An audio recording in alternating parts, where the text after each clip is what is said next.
नमस्कार साथियों, आपका स्वागत है हिसार की प्रेस वार्ता में। जैसा कि आपको पता है कि अभी किसान आंदोलन के लगभग 7 महीने पूरे हो गए हैं और एग्जैक्टली कल हम 7 महीने पूरे कर रहे हैं। उसी सिलसिले में आज आपके शहर में आना हुआ और हरियाणा भर में हम रोहतक, जींद होते हुए आज हिसार के टोलों का दौरा भी करेंगे और कल के कार्यक्रम के बारे में और आगे की जो रणनीति है, किसान आंदोलन क्या सोच रहा है, किस दिशा में जा रहा है, उस सिलसिले में आज हम आपसे रूबरू हो रहे हैं। मैं पहले हमारे साथ आए सभी साथियों का परिचय आपको करवा दूं। सबसे उधर हमारे गुरमेल सिंह जी हैं, ये हमारे जय किसान आंदोलन के जिला अध्यक्ष हैं जींद के। योगेंद्र यादव जी हमारे संयोजक हैं और साथ में जो संयुक्त किसान मोर्चा है उसकी 9 मेंबर कमेटी के मेंबर हैं। और मेरा नाम दीपक लांबा है, मैं जय किसान आंदोलन का महासचिव हरियाणा हूँ। हमारे साथ वीरेंद्र भागोड़िया हैं, ये हमारे राज्य टीम में हैं जय किसान आंदोलन के।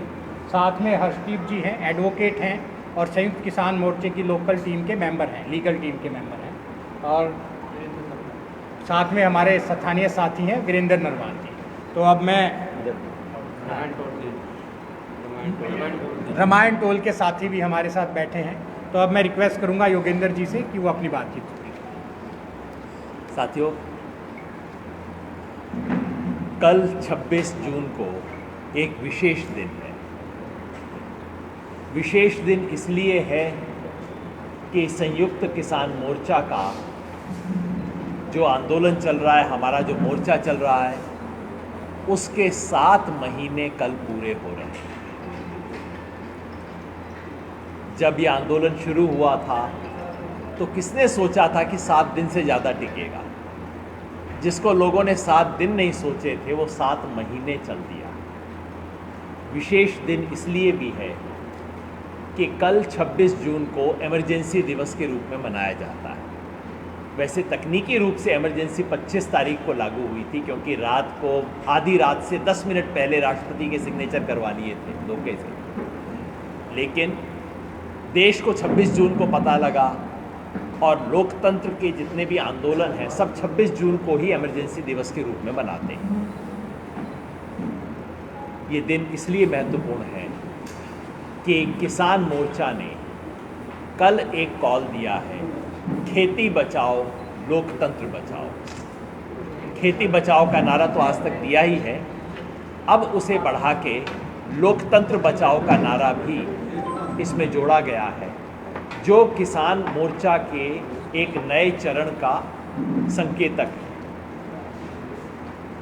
कल के लिए कॉल दिया गया है कि पूरे देश में किसान मोर्चा से जुड़े हुए, संयुक्त किसान मोर्चा से जुड़े हुए सभी साथी, पूरे देश भर के किसान अपने अपने राज्य में, राजधानी में जाके राजभवन में किसानों का रोष पत्र देंगे।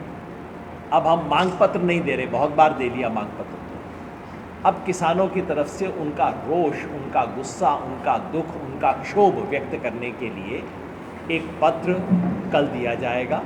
हरियाणा के सभी किसान कल पंचकुला में इकट्ठे होंगे। नाडा साहब गुरुद्वारा है पंचकुला में, वहाँ सुबह 11 बजे इकट्ठे होंगे और वहाँ से इकट्ठे होकर रोष मार्च निकालते हुए चंडीगढ़ की तरफ पैदल मार्च करेंगे। जहाँ बैरिकेड होगा, अगर हमें जाने दिया जाएगा राजभवन तक तो राजभवन तक जाएंगे। बैरिकेड पे रोक लिया जाएगा, बिना किसी हिंसा, तोड़फोड़ या कन्फ्रंटेशन के हम वहीं बैठ के अपना विरोध प्रदर्शन करेंगे। अपना रोष पत्र हम राज्यपाल के माध्यम से राष्ट्रपति तक पहुंचाएंगे, राष्ट्रपति के नाम रोष पत्र। किसान मोर्चा की तरफ से आह्वान किया गया है देश के सभी लोकतांत्रिक संगठनों से, मानवाधिकार संगठनों से, विद्यार्थी युवा संगठनों से, महिला संगठनों से, मजदूरों के संगठनों से, दलित आदिवासी आंदोलन के संगठनों से, अल्पसंख्यक आंदोलन के संगठनों से, जो इस देश में मानवाधिकार और संवैधानिक अधिकारों की लड़ाई लड़ रहे हैं, उन सब से आग्रह किया है कि आप सब आइए, इसमें जुड़िए, लोकतंत्र बचाने के इस आंदोलन में मिलकर हम संघर्ष करेंगे। ये महत्वपूर्ण किस लिए है? इसलिए कि आज इस देश में इमरजेंसी जैसी स्थिति सब लोगों को महसूस होती है। आप पत्रकार हैं, आप खुद एक ऐसी जगह हैं जहां लोकतंत्र और अभिव्यक्ति की आज़ादी को कैसे इंच दर इंच कम किया जा रहा है, आप खुद उसे देखते होंगे। सरकार की याद रखिए, जी सर, एक बार मास्क लगा दिया जाए। चलिए आपका नहीं सर, वो भी तो सामान्यतः लगा के ही रखते हैं सब। जी सर, जो बाकी साथी जो बोल नहीं रहे हैं वो साथी लगा लें, जो साथी बोले वो अपना मास्क उस वक्त हटा लें और उसके बाद लगाएं। ये महत्वपूर्ण इसलिए है कि आज देश में इमरजेंसी जैसी स्थिति बन रही है। सब लोग महसूस करते हैं, मैं कह रहा था पत्रकार महसूस करते हैं, जुडिशरी में वकालत में जो लोग हैं वो लोग महसूस करते हैं, किसी भी स्वतंत्र संस्थान के लोग हों वो महसूस करते हैं, और सड़क पे जो भी आंदोलन करने निकले वो महसूस करता है। कई लोग कहते हैं आज देश में अघोषित आपातकाल की स्थिति है। मैं इसको एक दूसरे तरीके से कहता हूँ, मैं कहता हूँ कि आज आपातकाल को सामान्य काल बना दिया गया है,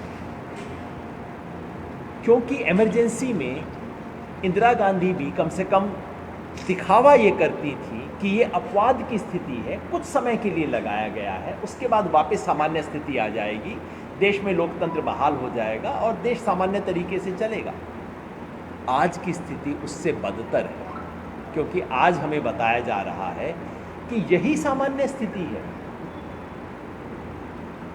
कि कोर्ट कचहरी इसी तरह से चलेंगी। दबाव जो हमने देखा, हमने पिछले सप्ताह देखा कि नताशा नरवाल को बेल मिलने के बाद क्या क्या ड्रामे हुए। किसी लोकतंत्र में संभव है ये चीज़ें होना? दिन रात हम देखते हैं आज ट्विटर के ऊपर किस तरह के दबाव डाले जा रहे हैं। मीडिया में जो हो रहा है वो कहानी आप खुद जानते हैं। जो सरकार के खिलाफ बोले उसको कोई ना कोई बहाना करके अंदर किया जाएगा, और अगर कहीं बीजेपी, किसी राज्य की जनता ने बीजेपी को चुनाव हरवाने की गलती कर दी तो फिर उस पूरे राज्य के साथ बदला लिया जाएगा। ये सब खेल पहले भी हुए हैं, इंदिरा गांधी ने सब खेल किए हैं, लेकिन तब वो अपवाद कहे जाते थे। आज हमें सामान्य स्थिति बताई जा रही है, और यही सबसे खतरनाक बात है। अब हमें बताया जा रहा है कि इसी का नाम लोकतंत्र है। ये भूल जाओ कि लोकतंत्र के अंदर जो आप बोलना चाहते हो बोल सकते हो, जो विरोध करना चाहते हो कर सकते हो। ये बात किसान आंदोलन पे भी लागू होती है। किसान आंदोलन पे पिछले कुछ समय से हर तरह का बहाना बना के, आपने देखा होगा हिसार में पहले घटना हुई, टोहाना में उसके बाद घटना हुई, कल परसों खबर आई है कि किसान आंदोलन का समर्थन करने वाले गोल्डन हट जो एक ढाबा है उसके मालिक को परेशान करना। सरकार ने कोई ना कोई बहाना बना के किसान आंदोलन का दमन प्रताड़ना का चक्र अब शुरू कर दिया है। पहले सरकार झिझकी हुई थी, अब सरकार ने ज़्यादा बेशर्मी का रुख हरियाणा में अख्तियार किया है, और खुल के एक तो किसान आंदोलन और उससे जुड़े हुए लोगों को प्रताड़ित करना, दूसरा हर रोज़ किसान आंदोलन के बारे में कोई ना कोई नई खबर बनाना, कोई ना कोई नया आविष्कार करना, कोई ना कोई नया कांड ढूंढना, करवाना, और उसके बाद कहना अब किसान आंदोलन बदनाम हो गया। तो मीडिया से बदनाम करवाना, पुलिस से लाठी पड़वाना, केस करवाना, इस तरह से किसान आंदोलन को दबाने की कोशिश हो रही है। संयुक्त किसान मोर्चा की तरफ से मैं स्पष्ट कर दूं कि इस दबाव के आगे संयुक्त किसान मोर्चा नहीं झुकेगा। पिछले 7 महीने से हम ये तिकड़म देख रहे हैं। ये सरकार जिसके साथ किसान नहीं है, जिसके साथ किसान संगठन नहीं है, पिछले 7 महीनों से इनकी तिकड़म ये है कि किसान आंदोलन को टरकाओ, इसको डराओ, धमकाओ, इसको तोड़ो और इसको किसी ना किसी तरह से ख़त्म करने की कोशिश करो। किसान तो अलग हो नहीं रहे हैं। जिन 450 संगठनों ने मिल के ये मोर्चा शुरू किया था, उनमें से एक भी आज तक अलग नहीं हुआ है, लेकिन सरकार हर 10-15 दिन बाद कोई फर्जी किसान संगठन खड़ा कर देती है। जिस आदमी को उसका पड़ोसी नहीं जानता उसको राष्ट्रीय किसान नेता के रूप में पेश कर देती है। और कहती है ये किसान आंदोलन से अलग हुए। मैं पूछता हूँ भाई जुड़े कब थे जो अलग हो गए?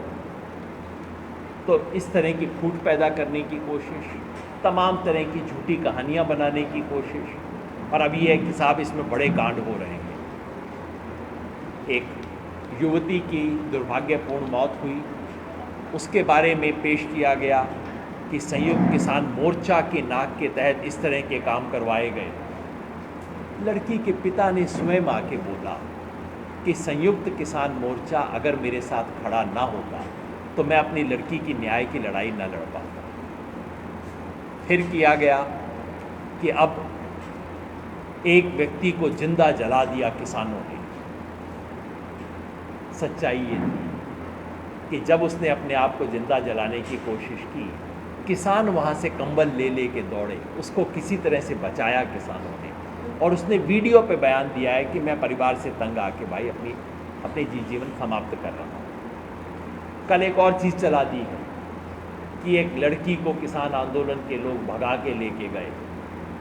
उसकी सच्चाई भी एक दो दिन में आपके सामने आ जाएगी। सच्चाई है कि कोई ठग वहाँ पे था जो हमें भी ठग रहा था, हमारे लोगों को, और एक लड़की को भी बहला फुसला के खुद नहीं लेके गया, लड़की खुद उसके साथ वहाँ पे गई। जो भी स्थिति, आज ये मीडिया ऑनस्लॉट की स्थिति चल रही है, और ऐसे में मैं कहना चाहता हूँ कि ये किसान आंदोलन न डरेगा, न थकेगा, न झुकेगा। ये किसान आंदोलन जीत कर ही अपने तार्किक परिणति तक पहुँच के ही दम लेगा। हमसे पूछा जाता है कि 3 कानून तो वापस नहीं हुए। मैं कहता हूँ वो तो हो जाएंगे। इससे पहले 3 ऐतिहासिक उपलब्धि इस किसान आंदोलन की हो चुकी है। पहला, इस आंदोलन ने किसान का खोया हुआ स्वाभिमान उसे वापस लौटाया है। दूसरा, किसान आंदोलन ने किसान को उसकी राजनीतिक ताकत का एहसास करवाया है, और सब नेताओं को ये सबक सिखाया है कि आगे से किसान से पंगा कभी मत लेना। ये सबको समझ आ गया। और तीसरा, इस आंदोलन ने किसानों में अभूतपूर्व एकता का संचार किया है, जो आज तक पिछले 50-60 साल में तो मैंने देखी नहीं। ये 3 अभूतपूर्व उपलब्धि इस आंदोलन की ऑलरेडी हो चुकी हैं। रही बात 3 कानूनों की, ये कानून तो रद्द हो चुके हैं, आप मानिए, क्योंकि ये तो मर गए हैं। सरकार वैसे तो तकनीकी रूप से सुप्रीम कोर्ट ने स्टे दे रखा है, लेकिन कल को सुप्रीम कोर्ट अगर स्टे उठा ले तो सरकार हाथ जोड़ के भागेगी कि भाई कोई और स्टे दे दो इसके ऊपर, क्योंकि इस कानूनों को लागू करने की हिम्मत नहीं है। बस अब एक बेशर्मी बची है कि कानून तो मर गए, लेकिन सरकार डेथ सर्टिफिकेट देने से इनकार कर रही है, क्योंकि प्रधानमंत्री ने इसे प्रतिष्ठा का विषय बना रखा है, और किसान आंदोलन भी अडिग है कि हम लिख के लेके जाएंगे चीज़। और साथ में MSP की गारंटी, जिसके लिए प्रधानमंत्री ने खुद मांग की थी। जब वो 2011 में गुजरात के मुख्यमंत्री थे, उन्होंने खुद कहा था कि MSP को कानूनी आधार देना चाहिए। वो एक दूसरी चीज़ है। इस दोनों को हम लेंगे, लड़ेंगे और जीतेंगे। आंदोलन आगे बढ़ेगा। आज इस आंदोलन की जिम्मेवारी सिर्फ किसान को बचाने की नहीं, आज देश बचाने की जिम्मेवारी, लोकतंत्र बचाने की जिम्मेवारी इस आंदोलन की है, और किसान आंदोलन इस जिम्मेवारी से पीछे नहीं हटेगा। अगर हमारे साथी कुछ जोड़ना चाहें, आप कोई स्थानीय साथी कुछ जोड़ना चाहें? जी, सवाल।